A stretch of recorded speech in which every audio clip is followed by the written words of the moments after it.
వెళ్తున్నాము, ముందు పోనివ్వు, అదే నా కారు అనగానే అదేనమ్మా అని చెప్పి కొంచెం దూరంగానే ఫాలో అవుతారు. నైట్ టైం కాబట్టి ట్రాఫిక్స్ ఏమీ ఉండవు కాబట్టి ఫాలో అవుతారు. ఫాలో అయ్యేసరికి అనామిక ఇంటి దగ్గరికి వెళ్తారు. వెళ్ళేసరికి అనామిక ఇంటి దగ్గరికి వెళ్తున్నారేంటి, చూడు యాదగిరి, నువ్వు ఈ దరిదాపుల్లో కారు పెట్టకు, కొంచెం దూరంగానే పెట్టు, ఫోన్ దగ్గరే పెట్టుకో, నేను బయటికి రావడంతో ఫోన్ చేస్తాను అనగాని సరేనమ్మా మీరు జాగ్రత్త, నన్ను రమ్మంటారని కానీ వద్దొద్దు, నేను ఒక్కదాన్ని వెళ్తానని చెప్పి ఇంకా కావ్య మాత్రమే చాలా జాగ్రత్తగా వెళ్తుంది. అనామిక గేట్ ముందు వాచ్మెన్ ఉంటాడు. వాచ్మెన్ని మేనేజ్ చేయాలి అంటే కుదరదు కదా. యాదగిరికి మళ్ళీ ఫోన్ చేస్తుంది. ఏంటమ్మా అని చెప్పాను కానీ ఒక్కసారి ఇక్కడ వాచ్మెన్ ఉన్నాడు, ఏదో ఒకటి చేసి మాయ చేసి మభ్యపెట్టి వాచ్మెన్ను కొంచెం పక్కకు తీసుకెళ్ళవా, నేను లోపలికి వెళ్ళిపోతాను అని చెప్పాను కానీ సరేనమ్మా వస్తున్నానంటూ యాదగిరి కాస్త వెళ్ళి ఏంటన్నా ఈ టైంలో నైట్ డ్యూటీ ఇంకా పడుకోలేదా అంటూ సిగరెట్ ఉందా, నాకు ఒక కస్టమర్ వస్తానని చెప్పారు, ఇంకా రావట్లేదని ఎదురు చూస్తున్నాను అంటూ ఎలాగా డ్రైవరే కదా డ్రైవర్ డ్రెస్లోనే ఉండి పక్కకు తీసుకువెళ్ళేసరికి కావ్య గబగబా లోపలికి వెళ్తుంది. వెళ్ళేసరికి అప్పటికే అనామిక తాగిన మత్తులో ఉంటుంది. రుద్రాన్ని కాస్త వెళ్ళి తాగుతుంది. తాగేసరికి ఏంటనామిక ఎంత సంతోషంగా ఉన్నావు, నీ కాబోయే భర్తను అదే ఆ సామంతును రాజు చంపేశాడు కదా అని చెప్పాను కానీ ఏంటంటే రాజు గురించి తెలిసి కూడా రాజు ఒక మనిషిని చంపేస్తాడు అని ఎలా అనుకున్నారు అని చెప్పాను కానీ అంటే సామంతుని ఎవరు చంపారు అనగానే ఇంకా మీకు అర్థం కాలేదా, సామంతుని నేనే చంపాను ఆంటీ అని చెప్పనేసరికి ఏంటి సామంతును నువ్వు చంపావా అంటే రాజ్ కారులో శవాన్ని కూడా అని చెప్పాను కానీ నేనే పెట్టాను అని చెప్పనేసరికి మరి ఆ రాడ్డు అని చెప్పాను కానీ ఆ రాడ్డా రాజు ఫ్యాక్టరీ దగ్గరికి వచ్చాడు కదా, అప్పుడే ఆ రాడ్ని అక్కడ పెట్టించి రాజు వేలిముద్రలు ఆ రాడ్ మీద పడేటట్టు ప్లాన్ చేశాను. ఆ రాడ్డుతోటి సామంతిని కసితీరా చంపేశాను, లేదంటే నన్ను కొడతాడా, దుగ్గిరాలింట్లో వాళ్ళు నన్ను బయటికి గెంటేసి నన్ను చంపేస్తానంటూ వార్నింగ్ ఇచ్చాడాంటీ, నాకు వార్నింగ్ ఇస్తే నేను వదిలిపెడతానా, అందుకే సామంతుని చంపేసి అదే సింపతితో రాజును కాస్త జైలుకి పంపించాను, అన్నీ పక్కగా ప్లాన్ చేశాను. రాజ్ పట్టుకున్న అదే రాడ్డుతో నా వేలిముద్రలో పడకుండా పట్టుకుని సామంతుని కాస్త తల మీద 3 దెబ్బలు కొట్టాను, అంతే కుప్పకూలిపోయాడు.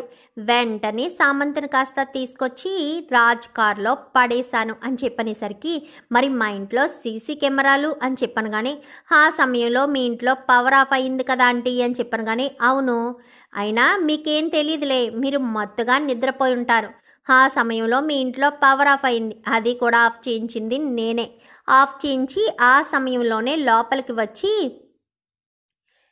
మొత్తం అంతా సెట్ చేసుకుని బయటికి వచ్చాను, అందుకే మరుసటి రోజు రెడ్ హ్యాండెడ్గా పట్టుకునేటట్టు చేశాను అనగాని అమ్మ నామిక చాలా తెలివిగా ప్లాన్ చేసావే అని చెప్పాను కానీ మీకు ఈ ప్లాన్ చెప్పాను కాబట్టి మీరు గనక ఏదైనా చేశారనుకో సామంత్ ప్లేస్లో మీరుంటారు అని చెప్పనేసరికి నేనెందుకు అలాంటి పిచ్చి పని చేస్తాను, అయినా నీ గురించి తెలిసాక నేనెందుకు నిజాన్ని బయట పెడతాను, అయినా కావ్య బాధపడడమే కదా నాకు కావాల్సింది, అందుకే నేను సైలెంట్గా ఉన్నాను అని చెప్పనేసరికి తాగండి ఆంటీ అని చెప్పాను కానీ లేదు కారు డ్రైవింగ్ చేసుకుంటూ ఇంటికి వెళ్ళాలి కదా అని కానీ ఎందుకంటే ఇంటికి వెళ్ళడం, రేపు తెల్లవారుజామునే లేచి వెళ్దురుగానిలే, లేదంటే రేపు ఉదయాన్నే వెళ్దురు కానీ ఎక్కడే పడుకోండి, నేను ఒంటరిగానే కదా ఉన్నాను, అందుకే రాహుల్ని తీసుకురావద్దు అని చెప్పాను అని చెప్పనేసరికి సరే అనుకుంటూ తాగుతూ ఇంకిద్దరూ ఫుల్గా తాగి అక్కడే సోఫాలో పడిపోతారు. ఇదంతా కూడా కావ్య చక్కగా కిటికీలోంచి వీడియో తీసుకుంటుంది. దొరికావనామిక అంటూ ఇంకా వీడియోని కాస్త తీసుకుని నేరుగా మరుసటి రోజు కోర్టుకి రమ్మని చెప్పారు కదా, ఇంకా ఫైనల్ జడ్జిమెంట్కి వచ్చేస్తారు. ఎందుకంటే రాడ్తోనే అక్కడ సామంతుని చంపారని, ఇంకా సామంతుకి చంపిన నేరం కింద రేపే శిక్ష విధిస్తానని జడ్జి గారు చెప్పడంతో మరుసటి రోజు ఉదయాన్నే కావ్య కోర్టుకి వెళ్ళిపోతుంది. ఇలా జరిగిన విషయం, ఇలా తీసిన విషయం, ఏ విషయం కూడా చెప్పదు. ఇంకా జడ్జి గారైతే ఇంకా ఉద్దేశపూర్వకంగానే సామంతుని కసితీరా కొట్టి చంపాడు కాబట్టి రాజ్కి 14 ఏళ్ళు అనగానే ఒక్క నిమిషం జడ్జి గారు, ఈ హత్య నా భర్త చేయలేదు, అనామిక ఈ హత్య చేసింది అని చెప్పనేసరికి అదెలా చెప్పగలుగుతావమ్మా? అనామిక హత్య ఎందుకు చేస్తుంది? అయినా ఆ రాడ్డు మీద వేలిముద్రలు ఉన్నాయి కదా అని చెప్పనేసరికి ఒక్కసారి ఈ వీడియో చూడండి మీకే అర్థమవుతుంది అంటూ వీడియోను కాస్త ఓపెన్ చేసి జడ్జి గారికి ఇస్తారు. ఇచ్చేసరికి జడ్జి గారు కాస్త ఎల్ఈడిలో ప్లే చేయడంతో ఒక్కసారిగా షాక్ అయిపోతుంది. ఇటు రుద్రాని అనామిక ఇద్దరు తప్పతాగి అనామిక మాట్లాడిన ప్రతి మాట కూడా కావ్య మొత్తం వీడియో తీసి అదే వీడియోని అక్కడ చూపించడంతో ఒక్కసారిగా షాక్ అయిపోతుంది రుద్రాని. ఇదేంటి, మీ వెనకాల ఎవరూ రాలేదు కదా ఆంటీ అంటూ సైగ చేసేసరికి నాకు తెలీదు అంటూ రుద్రాని కూడా మాట్లాడుతుంది. అనామిక అని చెప్పనేసరికి అసలు నువ్వు ఎందుకు సామంత్ను హత్య చేశావు, నువ్వే హత్య చేశావని నువ్వే నీ మాటలతో చెప్పావనగానే తాగి ఏదో మాట్లాడాను అని చెప్పనేసరికి తాగి ఎలా మాట్లాడతావమ్మా? తాగి మాట్లాడితే నిజాలే వస్తాయి కానీ అబద్ధం ఎందుకు వస్తుంది? అయినా రాజు చంపాడని ఇక్కడ నేరం నిరూపణ చేయడానికి ఉంటే నువ్వు చంపానని ఎలా చెప్తావు? నువ్వే కదా సమయంలో పవర్ కూడా తీయించానని మొత్తం పక్కా ప్లాన్ మొత్తం చెప్పావు. ఆ రాడ్డును కూడా నువ్వే అక్కడ పెట్టించానని కూడా చెప్పావు కదా. నీ నోటితో నువ్వే ఒప్పుకున్న తర్వాత ఇంకేంటి అంటూ మిస్టర్ రాజ్ మీరు ఏ తప్పు చేయలేదు, మిమ్మల్ని నిర్దోషిగా విడుదల చేస్తున్నాను.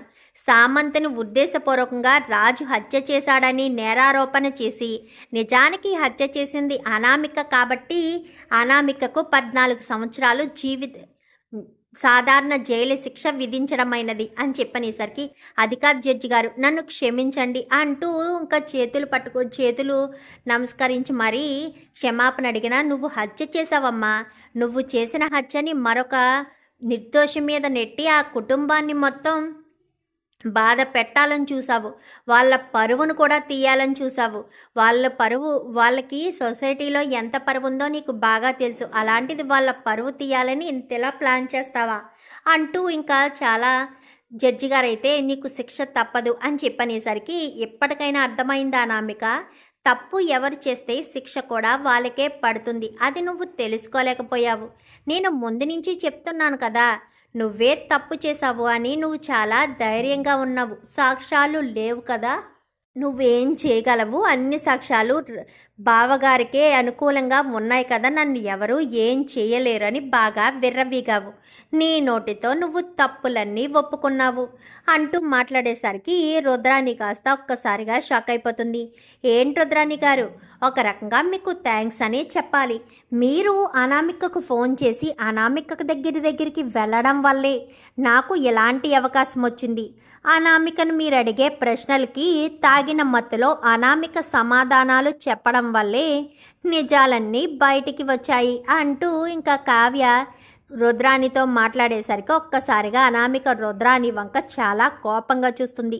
ఇంకా రుద్రాని కూడా ఇదేంటిది, అనామికను నేనే పట్టించేశానా ఏంటి అనుకుంటూ టెన్షన్ పడుతూ ఉంటుంది. మొత్తానికైతే నువ్వు మంచి పని చేసావా మమ్మీ? రాజుకి శిక్ష పడుతుందన్నావు, నువ్వే రాజు విడుదలయ్యేలా చేసావా అంటూ ఇంకా రాహుల్ అనేసరికి ఏమోరా బాబు, ఈ అనామిక నన్నేం చేస్తుందో అని నాకు భయంగా ఉంది. నేనే కావాలని ఇరికించేశానేమో అని అనుకుంటుందేమో అంటూ ఇంకా రుద్రాని అయితే అంటుంది. మొత్తానికైతే రాజు నిర్దోషిలా విడిపించుకుంటుంది కావ్య. చూద్దాం మరి రాబోయే ఎపిసోడ్స్లో ఇలాగే జరగాలని మీరు కూడా కోరుకుంటే వీడియో నచ్చితే లైక్ చేయండి, ఛానల్ని సబ్స్క్రైబ్ చేసుకోండి, పక్కనే ఉన్న బెల్ సింబల్లో ఆల్ పై క్లిక్ చేయండి. ఎలా చేయడం వల్ల అందరికంటే ముందుగా చూడవచ్చు.